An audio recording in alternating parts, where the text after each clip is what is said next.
Good morning, friends. Today we will start the second unit or the second chapter, which is based on the data link layer. Well, so the name of this unit is error detection, error correction, and the data link layer services. So, what is the reading material for this unit? So, you can find the entire content of this unit in the book of Computer Network by Andrew S. Tenenbaum. Okay, so this is the textbook for the study material based on this unit. So as a part of this unit, we are going to discuss on the data link layer services, the error detection and correction techniques, what are the different protocols that are used as a part of data link layer for detecting the error in the frame and then correcting it at the receiver's end. Then how to create a frame, what are the different mechanism to take a packet from the network layer and then create a frame from those packets. Then flow control, then how the data will be transmitted on noiseless channel and the noisy channel.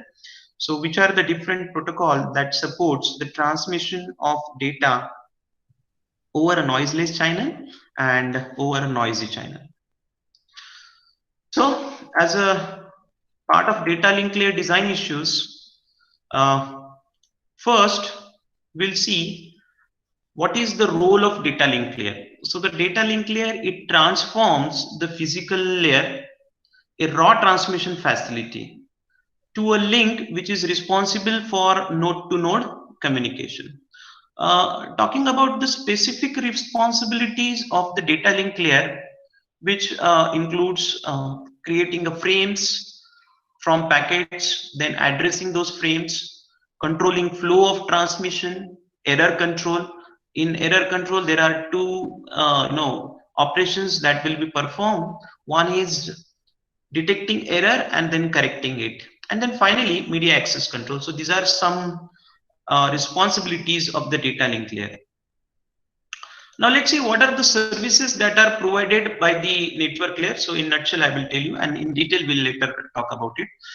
The network layer wants to be able to send the packet to its neighbor without worrying about the details of getting it there in one piece. So typically we know that in a layer architecture, the lower layer they provides the services to its higher layer, and we know that the network layer is the layer above the data link layer, and we want to know what are the different services that data link layer provides to the network layer. In framing, we group the physical layer bit stream into a unit called frame. So frames are nothing more than the packets or the message. So by convention, we use this term frames when we discuss the data link layer. Then the error control. So in error control, sender checksums the frame and transmit the checksum together with the data, like to detect the error and to correct it. So checksum technique or checksum mechanism is used within the frame, and the frame which has checksum field will be transmitted together along with the data to the destination or to the receiver. Now, upon receipt of this frame which has the checksum field, the receiver recomputes the checksum and compares it with the received value. If the values are the same, then if the new value is same as the value of checksum within the packet or within the frame, then receivers conclude that there are no errors in the frame. If the new recomputed value of checksum field, if it is different than the existing in the packet or in the frame, then receiver will conclude that okay, there is some error in the frame, and it sends back the acknowledgement of error back to the sender, and sender again do some operations and retransmit the frame again to the receiver or the destination. So that is what a error control. So it is typically achieved through the checksum mechanism. Then the flow control, we know that the flow control is the mechanism which is adopted in the data link layer to prevent the fast sender from overwhelming a slow receiver. So if your sender's capacity of transmission, if it is greater than the receiver's capacity of accepting the message or frame, then the overflow will take place. So in order to control this overflow of transmission, the flow control mechanism is adopted by the data link. Okay, so these are the four things that we are going to talk in this. So first we'll talk about the service provided to the network layer. So we know that the data link layer, it provides the service interface to the network layer, in which it deals with the transmission error, then regulating the data flow. So regulating data flow or data control or flow control in all, it actually it achieves that slow receiver should not be overwhelmed by or should not be swamped by the fast sender. Okay, so for this to achieve, the data link layer, it takes the packet it gets from the network layer. So let's say that okay, so this is the the sending machine. Typically this is packet, this is a network layer, and this is the data link layer of sending machine, and these are the network layer and the data link layer of the receiving machine. So data link layer, it takes the packet from the network layer. Okay, so it reads this packet from the network layer and encapsulate this packet into a frame for the transmission. Now each frame, it consists of header field, then payload field. So this payload field, actually it contains the original data, which is followed by the trailer, frame trailer. Okay, so and send this to the destination. The destination data link layer, it reads this frame, check the header field, trailer field, removes it, header and trailer, and then sends the payload field, that is basically a network layer header packet, to the network layer, and then network layer process it and pass it to the layer above it, that is the transport layer. So the function of the data link layer is to provide the services to the network layer. The major service of the data link layer is to transmit the data from the network layer on the source machine to the network layer on the destination machine. Apart from this, the data link layer, it can be designed to offer the various services. The actual services offered, it can vary from system to system. So there are three reasonable possibilities that commonly provided by the data link layer. Okay, the first is unacknowledged connectionless services, acknowledged connectionless services, and acknowledged connection oriented services. So we typically talk about these three services provided by the network layer to the data link layer to the network layer. So let me take a pen, so just to emphasize this.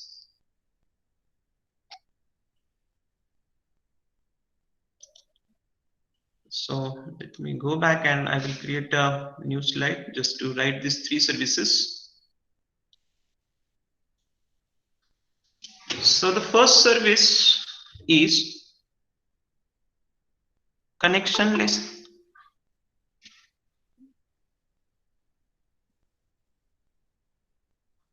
Unacknowledged service.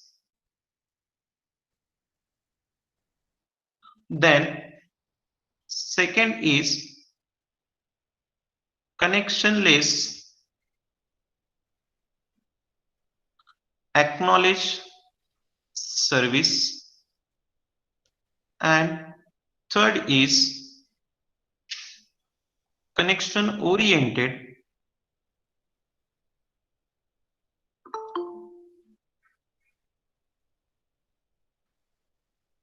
acknowledged service. We know that the combined goal of all the layered architecture is to provide the reliable services, okay, for the transmission of data from source to destination. So these are the three different services, three different types of services that data link layer provides: unacknowledged connectionless services, acknowledged connectionless services and acknowledged connection oriented services. First, we'll see the unacknowledged connectionless service. In unacknowledged connectionless service, it consists of having the source machine send the independent frames to the destination machine without having the destination machine's acknowledgement. Okay. For example, there is machine A and machine B. Machine A ने कुछ packet send किया है और कुछ message m send किया है. Then M1, we know that M1 will be break into a different packets M1, M2, M3. Okay, जो भी डेटाग्राम का साइज है नेटवर्क लेयर में, and that packets will be transmitted to the machine B. Right. Now यहाँ पे क्या होता है? When we have transmitted, again let me go back and take the pen so that I can explain it. Okay, so this is machine A and this is machine B, and machine A has prepared this packet M, and network layer which breaks this packet breaks this message data message M into a packets called as, let's say that it is M1, M2 and M3. Okay, and machine A or source machine A sends this packet M1, M2, M3. So, and it takes different route independent of other. Okay, so let's say that packet M1, it is transmitted through this channel C1. Packet M2 is transmitted through channel C2, and packet M3 is transmitted through the channel C3. So the destination machine, upon receipt of these packets, does not send any acknowledgement to A. Okay, what it means, the sender A will not know that whether these packets are received by the destination or by the receiver or not. So that is what the tragedy using a unconnectionless services. Okay, so in unacknowledged, so acknowledgement of the message or the receipt of the message will not be sent by the receiver to the sender. So no logical connection is established before the communication happens, or the connection is not released once the data is transmitted or the information is exchanged between source and destination. तो मतलब हम लोग क्या करते थे पहले, we have seen that कि in connection oriented service, okay, हम लोग क्या करते हैं, first the circuit, the connection circuit is established between sender and receiver, and then the communication take place. So मान लो हमें एक मैसेज यम सेंड करना है, तो पहले कनेक्शन इस्टेब्लिश होता है सोर्स ए और सोर्स बी, डेस्टिनेशन बी के बीच में, and then A prepares the message M, transmit it to B. B क्या करता है, उसका acknowledgement send करता है A को, and once the information is exchanged, the connection will be released. जो भी communication है A और B के बीच में वो release होता है और वो connection को close करते हैं हम. But in unacknowledged connectionless service, no logical connection is established beforehand or released afterward. If a frame is lost due to noise on the line, then no attempt is made to detect the loss or the recover from it in the data link layer. So this class of service is appropriate when the error rate is very low, so that the recovery is left to higher less, and it is also appropriate for, or this kind of unacknowledged connectionless service, they are typically used for real-time traffic such as transmission of voice. In transmission of voice, the late data is we can say that the late data are worse than the bad data. So most of the Ethernet LAN which uses the unacknowledged connectionless service in the data link layer. Then comes the acknowledged connectionless service in the data link layer. When this service is offered by the data link layer, I'll just go back. So second type of service, connectionless acknowledged service. So when this type of service is offered, there are still no logical connection established, but each frame sent is individually acknowledged. What it means? the acknowledgement of this frame M1 will be sent back by the B to A, then the acknowledgement of M2 will be sent back to the A, and so on as for the message M3. Okay, so the individual acknowledgement of each frame will be sent back by the receiver to the sender. So in this way, the sender knows whether a frame has arrived correctly. If it has not arrived within a specified time interval, then it can be resent again. So this kind of acknowledged connectionless services is useful over an unreliable channel such as wireless system. So typically it is used in wireless system. Now, if individual frames are acknowledged and retransmitted, okay, in case if there is some error control message received is sent by the destination, that packet M2 is not arrived, okay, then in that case the packet M2 will be retransmitted by the sender to the receiver. So on reliable channels such as fiber optic, the overhead of heavyweight data link protocol, it may be unnecessary, but on wireless channel with their inherent unreliability, it is well worth to use the acknowledged connectionless services. Then comes the acknowledged connection oriented service. So the last type.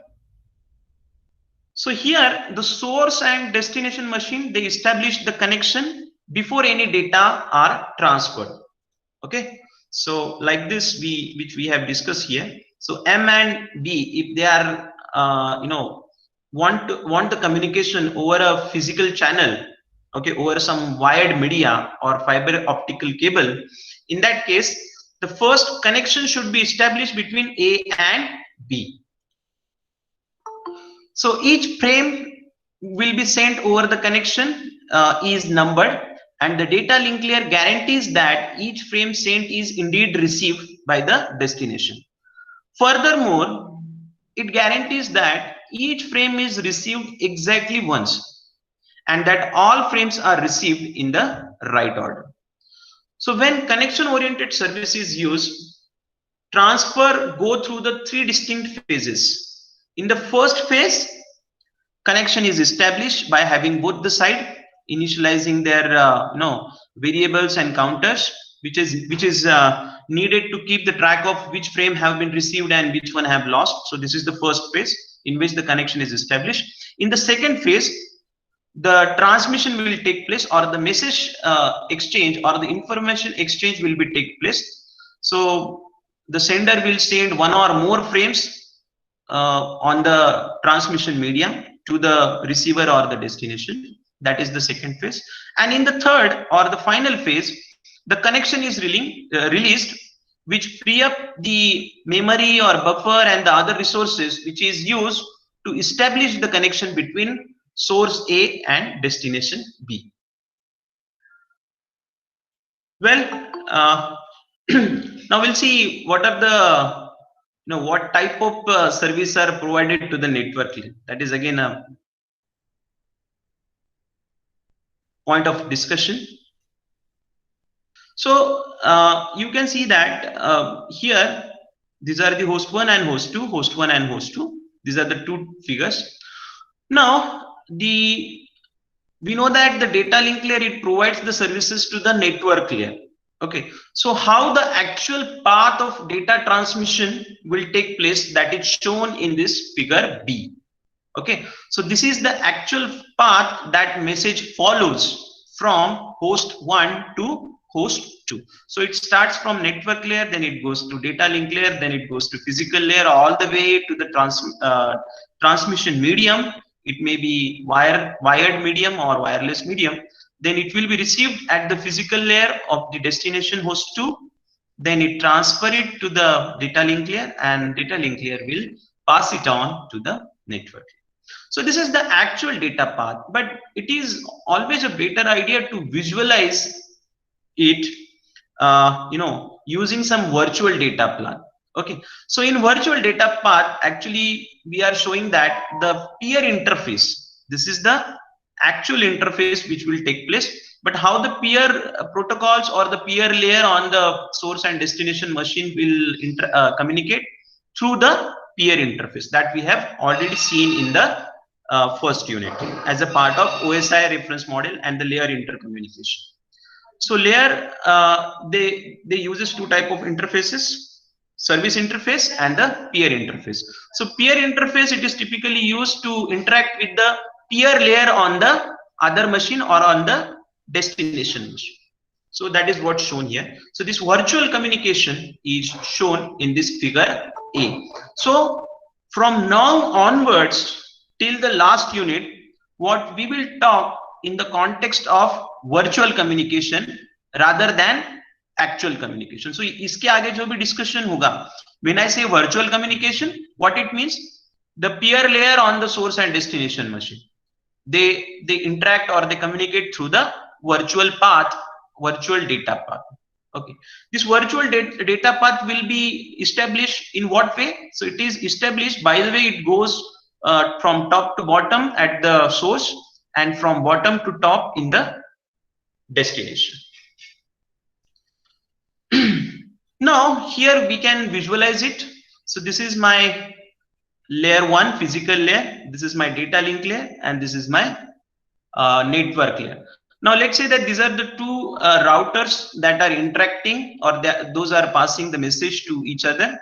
So what is happening? Physical layer receives it, this router 1 physical layer receives it, pass it to the data link layer. Data link layer creates the frame and pass it to the network layer. Network layer, it adds the destination host IP address, and again it will be passed to the data link layer. Data link layer again pass it to the physical layer, and physical layer of this router, it passes it to the destination node or the next intermediate node. So this is the next intermediate node. Again it is a router which receives this data frame in the physical layer in the form of bits, a bit stream, you can see that it is a set of bits, and pass it to the data link layer. Data link layer pass it to the router and network layer, and network layer's routing process will identify the IP address of the destination host and pass it to the destination host. All the way again it is received here by the data link layer, so it goes up and again come down in the same host. Again the physical layer of that router will pass it to the next router, all the way it goes up and again come down, and then it will be passed to the destination host. So if I want to see show you the path of this, then it will something look like this. So this is layer 1, I will call it as L1, L2 and L3. So this is router 1, let's say that, and this is router 2. I'll just use the different color. Okay, so at this it is received here, all the way it goes up, again come down, and this layer 1 of this router 1 pass it to the router 2. Again it will be received in the bottom layer, that is the physical layer. So physical layer, from it goes upward and then again it comes down, and at this point it transmits it to the next. So that's it. So we'll go to the next slide. I hope there won't be any problem till now. Any problem? If you have any problem, please type your questions in the chat box or unmute your mic. Any problem? Any problem? Prasad? Prasad Ahir? Prasanna? Prasanna Kedare? Prachi Gangude? Rutika Sawant? Zulfin Sheikh? Priyanka? Vidate? Gnaneshwari Gaikwad? Okay, no problem. So now we'll go to the next slide, that is framing. So we have seen the services provided by the data link layer to the network layer. Now we'll see what is the next responsibility or the function of the data link layer. So that is the framing. So for each of this topic, we are going to see the different protocols used by the data link layer in the upcoming lectures or sessions. So today we are just looking at each of these responsibilities in brief, and how each of this functionality or responsibility of data link layer will be achieved using the different data link layer protocol. That will be the agenda in the upcoming sessions. Okay. So now we'll see the framing. So the data link layer, it translates the physical layer's raw bit stream into discrete units, which is called as frames. Now, how can frame be transmitted so the receiver can detect the frame boundaries? Now, that is how can the receiver recognize the start and the end of frame. Okay, so the figure shows here how the start of your frame and the end of frame transmitted from the sender will be detected or identified at the receiver end. Okay, so there are 4 different types of technique used to to recognize the start and end of frame in the destinations machine. Okay, the first type of technique used is character count. I'll just write down all these techniques so that you can understand.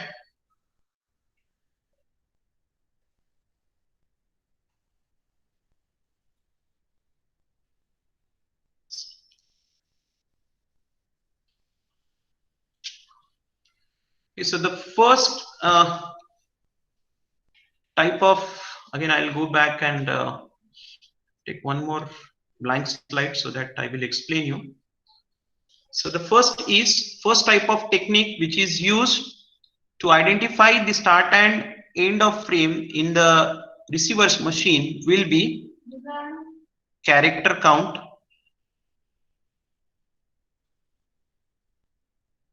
Second type of technique is called as byte stuffing.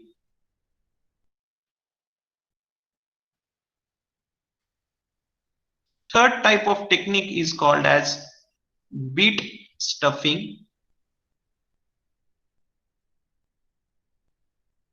And fourth type of technique is called as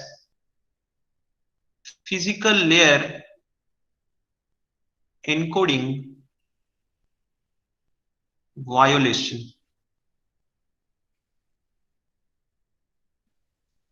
Okay, so these are the 4 different types of techniques that will be used. So we'll start with the first one. So I'll just make it in a slide mode so that you can look at it. Okay, let me take a pen. So now here in first type of technique, which is called as character count. So the message is divided, or the packet which is received from the network layer, which is divided into frames, and the first field of each of this frame, it indicates that how many bytes that frame will contain. So here the first field of this first frame, it indicates that this frame has 5 bytes. So namely it is first, second, third, fourth and fifth. Again, the second frame's first field, it indicates that how many bytes this second frame has. So this second frame has again 5 bytes, which start from 1, 2, 3, so on to 9. Okay, sorry, 5. Now here the second frame ends. In the third frame, the first will indicate that this frame has 8 bytes. Okay, so one character it represents, one character will be represented by 8 bits, and we know that 8 bits it forms 1 byte. So likewise, every this frame 3, it contains 8 characters, that means 8 bytes. Similarly, the fourth frame will be the first field of this fourth frame, which indicates the number of bytes within that frame. So this 8 indicates that the last frame will also have the 8 bytes. So using this 8 bytes, 8 characters are represented. Well, now this is the case. Now what will be happen? What kind of error can be occurred when this frame is transmitted and received by the receiver? Now let's assume that this first beat of the second frame, this single beat is flipped during the transmission. So see this beat of the first beat of the second frame, it is flipped. It was 5 and now it is 7. And because of this single error, the receiver, now let's say that this is my sender has transmitted these 4 frames, 2 frames of 5 bytes and 2 frames of 8 bytes. Now when receiver receives this, because the first field of this second frame, it is flipped with the first bit of this original frame. Because of this, the receiver will not come to know which is the starting of the frame and the end of the frame. Let's say that receiver has, by looking at this first field, receiver will come to know there are 7 bytes in this frame. So if we take 7 bytes, then 1, 2, 3, 4, 5, 6, 7. So this second frame will be considered till this point by the receiver. But the actual second frame in the original data, it has only 5 bytes. 5, 6, 7, 8, 9. It completes here. And when it reads the next frame for the starting field or the starting field of the next frame, which start from here. So frame 3, which will start from here, and this first field, it says that frame 3 has only 1 byte. So that means the entire message will be messed up at the receiver's end. Okay, and that's how the receiver will not come to know that what is the start of the frame and the end of the frame. Well, so when the data link layer at the destination, it sees the character count, it knows how many character, it don't know how many character follow and where the end of the frame is there. Okay, so this trouble with this algorithm is that the count can be bargained at by the transmission error. If some error is occurred, then this count can be changed, okay, due to the induce of error. Then we'll go to the next kind of technique, that is byte stuffing. Okay, so let's see what is the byte stuffing. So in byte stuffing, the reserved characters are used to indicate the start and the end of frame. Okay, for instance, we are using 2 character sequence. One is, let's say that flag, and other is ESC, which stands for escape. So these character sequence, they are used to signal the beginning of the frame and the end of the frame. Okay, the second framing method, so this byte stuffing, where the starting and ending character stuffing gets around the problem of synchronization after an error which is occurred in each frame, which start with the ASCII character sequence. Okay, it may be flag and it may be escape. Now, how do this 4 examples of byte sequence or byte stubs are explained, that we will see. So again, I will go back to the presentation mode.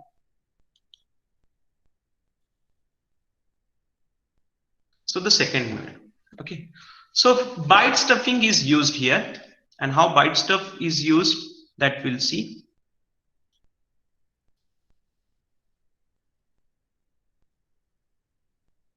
Okay, so 2 new bits are added. One is flag bit and other this flag bit. Okay, so this flag bit, it will indicate the start and the end of the frame. So for example, let's say that the original characters are this A and B. Okay, these are the 2 characters that we want to transmit from machine X to machine Y. So this is my source and this is my destination. Well, now what we are doing, so this message will be headed by 1 more bit, a sequence bit, which is called as flag bit, and this bit will be trailer by one more flag bit. Okay, so now whenever we send this frame, so every frame, so doesn't matter source कितने frame transmit करता है, एक या दो. So अगर दो frame transmit करता है तो again the second frame's start will be start with this sequence bit flag and then followed by the data, and again it will be end by the flag bit. So now when we transmit these two frames to the Y will come to know that this is the starting of the first frame and this is the end of the first frame. Okay, again this flag bit, it will indicate that this is the start of second frame and this is the end of the second frame. Okay, now the question is that if this is the case, now suppose this is what we want to transmit. Now flag bit means what? Flag bit, we know that this is either 0 and 1. So we can indicate the start of frame with the 1 bit and the end of the frame with the 0 bit. Suppose we are using these two binary bits. Now if my original message itself, it consists of these binary bits. For example, this is what I want to transfer, A1 B. This is my original message prepared by the source. Now how your destination will come to know that this flag bit 1, it is the part of message. This is not the start or the end of the message. This is actually a part of message. So again, this will create a problem at the destination side. So a small change is made in this technique, that is one more sequence bit is introduced, that is escape. Okay, now let's say that suppose we want to include a flag bit in the message A1 B. Then before this flag bit, we will use one more sequence bit, that is escape. So this original message will be look like this, A escape 1 B. So whenever this escape is encountered in the destination or the receiver will come to know that the bit followed by this escape bit, that is 1, it is the part of message, but it is not the flag which indicates the end of message or end of frame or the start of frame. This is the part of message. Okay, so this is the one case. So now here you can see that because I want to include the flag bit as a part of original message, so we have this flag bit or this data bit will be preceded by the one more sequence bit, that is escape, and then it will be sent to a receiver. Okay, fine. So that is one case. So again, this escape bit will also let's say that the part of my message. So now what we are going to do? So this, whenever the escape bit means what? A slash. Okay, you have escape key on the top left corner of your keyboard, remember. Okay, so that is actually a character, escape character. So if escape character is the part of my message, I want to transmit this A escape B. Again, if we transmit this to the destination, then destination will be confused. It will not understand that whether this escape it indicates that the some flag bit is the part of original message. Okay, so वो again destination machine और receiver वो confuse हो जाता है. तो उसके लिए हम क्या करेंगे? If the escape bit is escape character is also a part of your original message, again it will be preceded by one more escape bit. That is what we have done here. Okay, अगर flag bit है original message में, so that will be preceded by escape bit, so that the destination will understand. Okay, this escape arise, this escape bit followed by flag bit. This means that this flag bit is actually the part of this entire message A1B. Okay, but if the escape bit itself is the part of original message, then again we will precede one more escape bit by this escape bit. So again, when this next escape will be encountered by the destination जब ये दो escape देखेगा, so it will understand that there is the escape is the character this escape character is the part of original message, that is A escape B. Okay, so these are the 4 examples of byte sequence before and after the stuffing. So before stuffing, these are the original characters, and after stuffing, these are the characters. So अगर मेरे original message में A escape flag दोनों भी है, so then this escape will be preceded by one more escape bit, and this flag will be preceded by one more escape bit. Same is the case here. Here are 2 escape bits between these 2 characters as a part of original message. So we precede these 2 escape bits by one more escape bit. So this escape will be preceded by this escape, and this escape bit character will be preceded by this escape character. So that is what the byte stuffing. Bit stuffing is very very easy to understand. How bit stuffing is work. In bit stuffing, we are using a 8-bit encoding character. Okay, how this 8-bit encoding character will be used, that we'll see. Now this technique, it allows the data frame to contain an arbitrary number of bits, and it allows the character codes with an arbitrary number of bits per character. So how it works? So in each frame it begins and ends with the special bit pattern, which is shown here.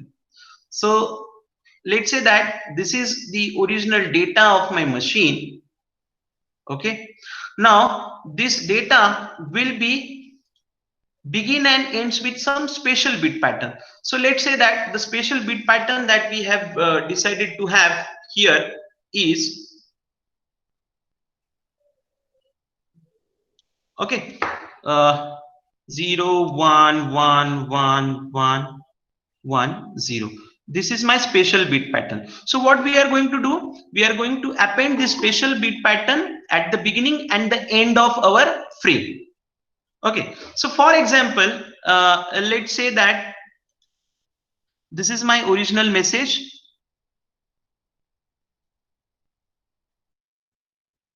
Okay, and let's say that we want to now stuff the bits. Okay, so how we are going to do it, that we'll see.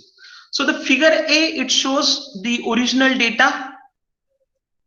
The figure B, it shows the data as they appear on the line after stuffing bit technique, and C is the data as they are stored in the receiver's memory after destuffing it. Okay, so now this is the original data that we want to transfer. Now, as we have mentioned, we are going to append a special bit pattern of this, okay, 8-bit special bit pattern at the beginning and the end of this message, and then we'll use the single bit stuffing. So whenever the sender's data link layer encounters the 5 consecutive ones in the data, it automatically stuffs a 0 bit into the outgoing bit stream. Okay, now we know that let's see, we will take this example and how the single bit stuffing is used, that we will see. Okay, so now this is my original message. When this message is transferred, a 0 bit is stuffed in this. By which mechanism? After 5 consecutive ones, we will insert or we will stuff a 0 bit. So let's see that we have started here 0 1 1 0, but after this 0, you can see that these are the consecutive 5 bits. Okay. So because of this 5 consecutive bits are appeared, we insert 0 bit, and then again we'll proceed further. So next 5 bits will be taken from this message. So again, after this 5 consecutive ones, 0 will be inserted. Again, this 5 consecutive 0 will be inserted, and rest data is here. Okay, so that's how the 0 bit is stuff whenever a 5 1 consecutive bits are appeared in your original message. Now, how receiver will come to know? Whenever a receiver will encounter a 0 after a 5 consecutive, it will remove this 0 and this 0, and receiver will get this original data. Got it? So that's it from today's presentation. The physical layer violation, it is not much of, it is not that important because the framing method used only in those network in which the encoding on the physical medium contains some redundancy. Okay, so some LAN which encodes each bit of data by using two physical bits, that is Manchester coding is used. Here bit 1 is, we know that it is encoded into a high-low pair, and bit 0 is encoded into low-high pair. That is 1 0 indicates high to low, and bit 0 indicates low to high. So this scheme means that every data bit has the transition in the middle, making it easy for receiver to locate the bit boundaries. Thus, the combination of high-high and low-low are not used for data, but they are used for delimiting the frames in some protocol. So in physical layer, we can say that physical layer encoding violation, high-high and low-low combination is used to delimit each of the frame. Okay, so low-low will be used at the starting of the frame and high-high will be used at the end of the frame, so that the receiver will come to know where frame starts and where frame ends, where that particular frame ends. So that's it from this presentation. Thank you for patiently listening. If you have any doubts, please, we'll take your doubts in 1 minute and we'll stop. Any doubts?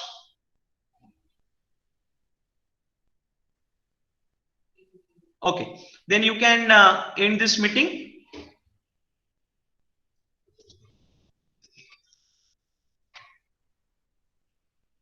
Okay, thank you.